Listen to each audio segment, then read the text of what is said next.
Look, I want to talk to you about non-crime hate incidents now.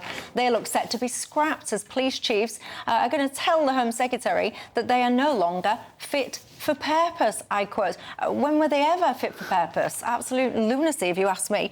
Do you welcome the scrapping of these, Alan Miller? I absolutely welcome it. I want to say this is a brilliant show pre-Christmas. I'm excited because so many things are happening that show that when people campaign, when they articulate it, when people write to their MPs, when they get involved in the press, when they do protests, when they challenge authority and say this is unacceptable, things can change. Now, this was from 2014 and the police basically made up this nonsense that it didn't even have to be hate and you could just have a subjective view and it could be based on a haircut, one arrest on a bus, could be, you know, it's all about speech and saying things or doing things on social media.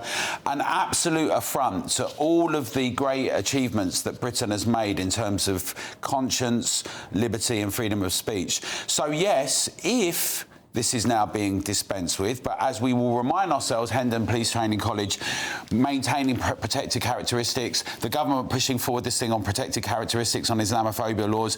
We know that the Home Office promoting issues, the whole question of DEI. So when people say, well, the police are going to use common sense, it's not the common sense of Thomas Paine, it's the common sense of saying we've got these protected characteristics and that sounds like it's a bit far right or it's a bit racist, meaning you've got questions about borders, or you think that there's an issue with this migrant hotel or illegal migrants, or perhaps you don't dot your I's in quite the right way and the people of the great and the good don't like it. So it's a fantastic moment where people have recognised how hated these things are. Well done to people like Alison Pearson, Graham Linehan, Free Speech Union, Harry Miller from We Are Fair Cop, and Together and others. Many people will campaign against this.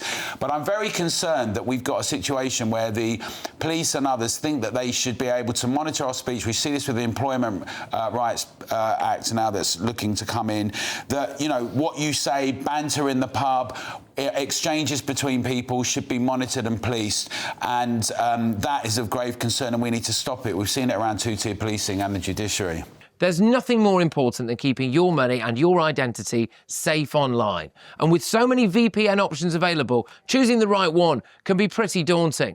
But this video's sponsor, ExpressVPN, is making the choice easier for GB News viewers. ExpressVPN is offering up to 75% off, plus 4 extra months free.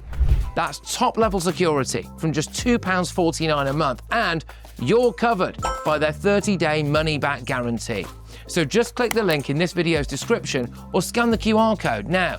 Remember, when you're online, you are often sharing personal data, so hackers can steal your information, your passwords, your photos, and your bank details in just seconds. But ExpressVPN encrypts your connection, making it virtually impossible for hackers to access your personal information. So why choose ExpressVPN? Well, it couldn't be easier to use. With just one click, you are protected. And ExpressVPN uses military-grade AES 256 encryption, which is the same standard trusted by the US government to guard their classified information. With their new tiered plans, you can protect up to 14 devices at once and manage passwords securely. Live chat support is available 24/7, and it typically connects you in under a minute with a real person.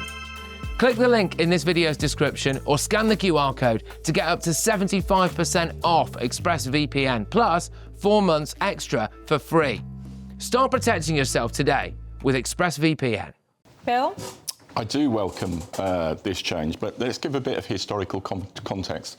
These non-crime hate incidents came out of the Macpherson review into the appalling murder of Stephen Lawrence almost 30 years ago. And the logic of it was to enable the police to undertake intelligence gathering so that you could tackle very serious violent crime. But it has got completely out of control. You know, the expansion to all protected characteristics, I think, is expanding it. The police judgment in these cases has been appalling in terms of, you know, the complaints they've received, and then they've acted on them, and often they've turned up at people's houses for just comments. Candid. Yeah, absolutely. You know, with a huge number of police officers, it has driven malicious, frivolous complaints against fellow citizens. My view has always been, and I've argued it on this show before, and you and I, Alan, might be closer to each other than you think on this. In my view, the only dividing line between what's acceptable in terms of free speech and what's not is violence and the advocacy of violence. Everything else, I think you should be able to debate, say, and proclaim. So I think it is a welcome change.